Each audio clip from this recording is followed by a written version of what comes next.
Most people find group projects stressful because their marks are dependent on the performance of their team members. As stressful as group projects may seem, learning to collaborate with others is an essential skill, not only in college, but also the workplace. Be ready!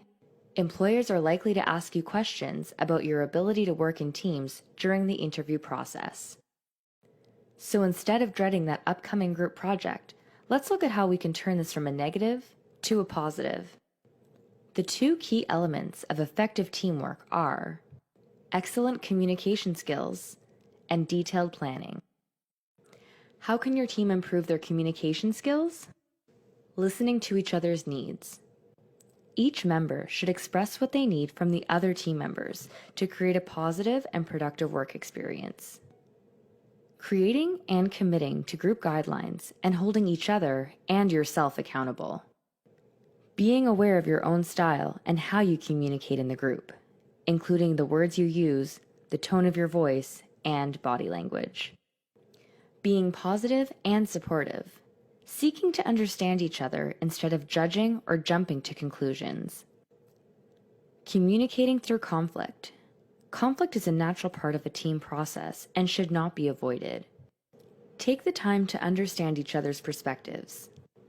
Do not focus on the person, focus on the best solution.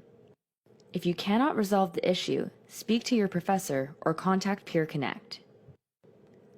What steps can your team take to develop a detailed plan? Make sure you understand what the project is about.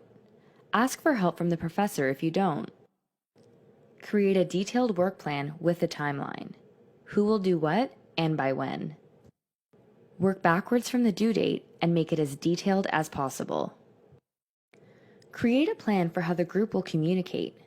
Some options include email, phone, Facebook, Google Group, and text messaging.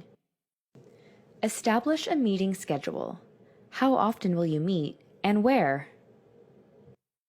And don't forget, plan ahead as life gets busy.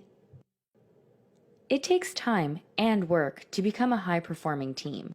By focusing on the two key elements we have outlined, communications and detailed planning, you'll be well on your way.